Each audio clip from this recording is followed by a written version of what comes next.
Hello बच्चों, आप सभी का स्वागत है अपने एनएस कोचिंग सेंटर चैनल में। और लास्ट वीडियो में आपको बताया गया था कि आज से हम करेंगे प्रारंभ हड़प्पा सभ्यता का चैप्टर। और अंतिम क्षण तक, जब तक आपका पेपर नहीं हो जाता, आज से अंतिम क्षण तक क्या आपको तैयारी करवाई जाएगी, कैसे बोर्ड एग्जाम में 95 प्लस नंबर लाए जाए और किस प्रकार आप पेपर को लिखना है। जिस प्रकार से आपको पेपर में लिखना है उसी प्रकार के आपको नोट्स प्रोवाइड करवाए जाएंगे। ठीक है, चलिए बेटा, आप हमारे चैप्टर का नाम क्या है बेटा? हड़प्पा सभ्यता, ईंटे, मनके और अस्थियां। चलिए बेटा, आपको नोट्स के थ्रू आपको पढ़ाया जाएगा।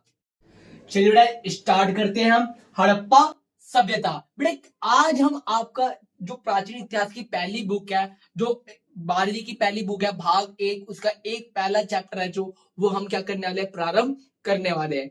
कैसे पेपर में लिखना है, ठीक है बेटा, सब कुछ डिटेल से आपको बताया जाएगा और चैप्टर को आपको डीपली और एक एक चीज के ऊपर क्या एक्सप्लेनेशन दी जाएगी। तो अंतिम क्षण तक बने रहिए। बेटा, हड़प्पा सभ्यता। बेटा, हड़प्पा सभ्यता थी क्या?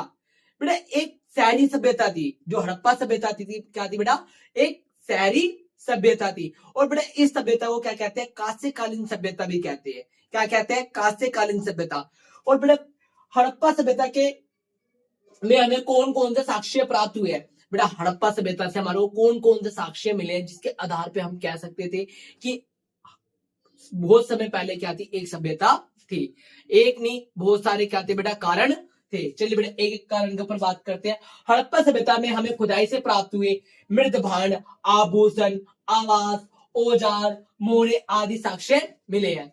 बेटा, हड़प्पा सभ्यता में क्या है बेटा? हमारे को बहुत सारे क्या मिले हैं? साक्ष्य मिले हैं। बेटा, कोई सा भी क्वेश्चन करो, उसके स्रोत क्या है बेटा? जरूर आप लिखना। ठीक है बेटा, चलिए ऊपर करते हैं। बेटा, सेकंड क्वेश्चन, हड़प्पा निवासी अपना जीवन निर्वाह कैसे करते थे? जो हड़प्पा सभ्यता के लोग थे उस समय कैसा उनका खान पान था, कैसे अपना जीवन यापन करते थे, कैसे आवास में रहते थे, इस सारी चीजों के बारे में क्या है हम चर्चा करेंगे। हड़प्पा सभ्यता के लोग कैसे निर्वाह करते थे। ठीक है बेटा, कृषि। बेटा, प्राप्त साक्ष्यों से हमें पता चलता है कि हड़प्पा सभ्यता के लोगों का मुख्य व्यवसाय कृषि था। इस सभ्यता में लोग गेहूं, जौ, मटर, तिल, बाजरे आदि चीजें उगाते थे। बेटा, हमारे को क्या है? हड़प्पा सभ्यता में क्या है बेटा? बहुत सारे क्या मिले हैं? साक्ष्य मिले, जिस आधार पे हम कह सकते हैं क्या कि हड़प्पा सभ्यता लोगों का मुख्य व्यवसाय क्या था बेटा? कृषि था। पशुपालन। बेटा, कृषि के अलावा हड़प्पा निवासी पशुपालन करते थे और प्राप्त साक्ष्य में हमें मछलियों की हड्डियां व मोरों पर भेड़, बकरी, भैंस और सुअर आदि के चित्र मिलते हैं। बेटा, जो हड़प्पा सभ्यता के अंदर जो मोहरे थी उन पे क्या है बेटा? जानवरों के क्या है? चित्र अंकित पाए जाते हैं, जिस आधार पे हम कह सकते हैं कि वो क्या थे बेटा? पशुपालन करते थे। मतलब बेटा, क्या कृषि के अलावा अन्य कार्य उनका क्या था बेटा? पशुपालन का भी रहा होगा।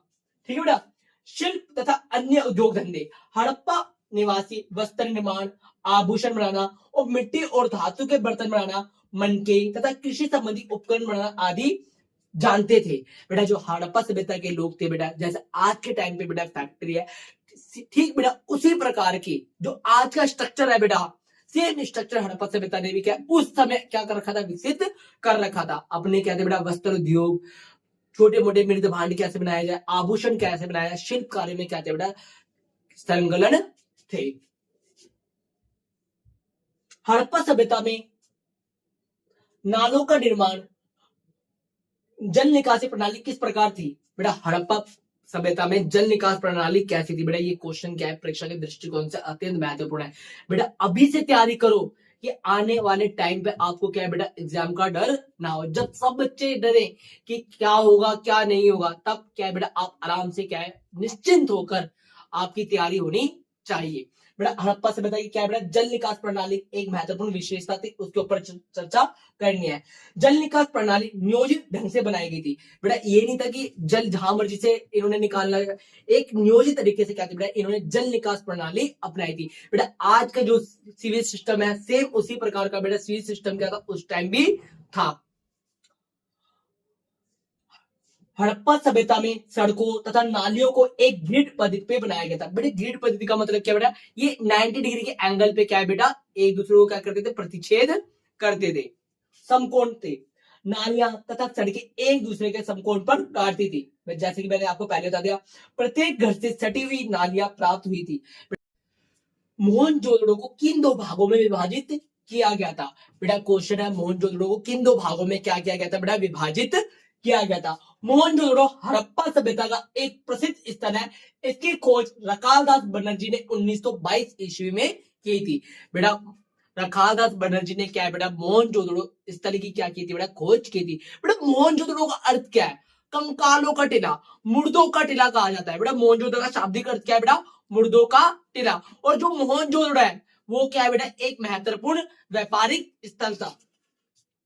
विभाजन, मोहनजोदड़ो को दो भागों में बांटा गया था, जिसे दुर्ग तथा निचला शहर का नाम दिया गया था। बेटा जैसे आज क्या है, अमीर गरीब, अमीरों के बेटा बंगले आलीशान होते हैं, और गरीब जो लोग हैं उनकी क्या है बेटा, घर के अंदर क्या है, स्ट्रक्चर में आपको अंतर दिखाई देता है। ठीक बेटा उधर भी क्या था, सामाजिक विभिन्नता दिखाई देती थी। दुर्ग और निचला शहर, बेटा मोहनजोदड़ो किन दो भागों में विभाजित था बेटा? दुर्ग और निचला शहर। जो दुर्ग था बेटा ऊंचाई पे स्थित था, ठीक है, किलेबंदी थी वहां की। और जो निचला शहर था बेटा वो क्या था, नीचे था। ठीक है, दुर्ग से मतलब जो दुर्ग है ऊंचाई पे था, और जो निचला शहर था क्या था बेटा, दुर्ग के नीचे था, जहां पे आम जनता क्या करती थी बेटा, निवास करती थी। चलिए बेटा ऊपर करते हैं। दुर्ग, दुर्ग को ऊंचाई पर बसाया गया था, और ऊंचाई पर बसने का कारण यह था कि ये कच्चे ईंटों के चबूतरों पर बनी थी। दुर्गों के चारों ओर से दीवार से घेरा गया था, जिसका अर्थ है इसे निचले शहर से अलग किया जाना था। बेटा दुर्ग को क्या है बेटा, किलेबंदी की गई थी, ताकि क्या ये बेटा शहर क्या दिखे, दुर्ग क्या है बेटा, अलग दिखाई दे। चलिए बेटा, बेटा निचला शहर, निचले शहर को दीवारों से घेरा गया था। इसके अतिरिक्त कई भवनों को ऊंचे चबूतरों पर बनाया गया था। चबूतरों पर श्रमिकों के द्वारा बड़े पैमाने पर श्रम किया गया था। बेटा जो चबूतरे थे वहां पर क्या थे बेटा, बहुत सारा क्या किया गया था, कार्य किए गए थे। बेटा मोहनजोदड़ो या हड़प्पा सभ्यता में गृह स्थापत्य कला किस तरह थी? बेटा मोहनजोदड़ो की गृह स्थापत्य कला किस प्रकार थी, उस बारे में बात करते हैं। बेटा आपके पेपर में आएगा मोहनजोदड़ो का शाब्दिक अर्थ क्या है? मोहनजोदड़ो का शाब्दिक अर्थ क्या है बेटा? मुर्दों का टीला। क्या है बेटा? मुर्दों का टीला। हाँ जी भाई, दो मंजिल भवन, बेटा हड़प्पा सभ्यता में क्या है, दो मंजिल भवन पाए गए। आवासों में दूसरे छत जाने के लिए सीढ़ियों के साक्ष्य मिले हैं, जिससे ज्ञात होता है कि वहां दो मंजिला भवन थे। बेटा आप किस आधार पे कह सकते हो कि हड़प्पा सभ्यता में क्या है बेटा, दो मंजिल भवन थे? क्योंकि जो पहली मंजिल है उसके ऊपर क्या मिला हमारे को, जीने मिले हैं, जिस आधार पे हम कह सकते हैं कि हड़प्पा सभ्यता में क्या थे, दो मंजिल वाले भवन थे। बेटा आपको क्वेश्चन समझ में आया कि नहीं आया? हड़प्पा सभ्यता में भवनों का निर्माण किस प्रकार किया जाता? बेटा हड़प्पा सभ्यता में भवन किस प्रकार निर्माण किया जाता था, ये क्वेश्चन है। तो बेटा इसके अंदर पहला पॉइंट क्या था मैंने, कि भाई दो मंजिला भवन, हमारे को दो मंजिला भवन मिले हैं। बेटा हम किस आधार पे क्या है, दो मंजिला भवन मिले हैं? क्योंकि पहली मंजिल पे क्या है बेटा, सीढ़ियां हमारे को प्राप्त हुई है। ठीक है बेटा, स्नानाघर, हमारे को क्या है बेटा, प्रत्येक आवासों में अपना स्नानाघर होता था, जो कि ईंटों से बना होता। बेटा हमारे को क्या है बेटा, हड़प्पा सभ्यता में क्या है बेटा, स्नान घर मिले हैं, कि मतलब स्नान करने के लिए क्या है बेटा, पूरा सा एक अलग सिस्टम बनाया रखा था हड़प्पा सभ्यता के लोगों ने, जिसे हम क्या कहते हैं, स्नान घर के नाम से जानते हैं। नालियां, प्रत्येक घर के साथ जल निकासी के लिए नालियों का निर्माण किया गया था। जैसे बेटा आपके घर में क्या है बेटा, पानी निकालने के लिए अलग से सिस्टम बना रखा है, जिसको आप सीवर सिस्टम भी कहते हो।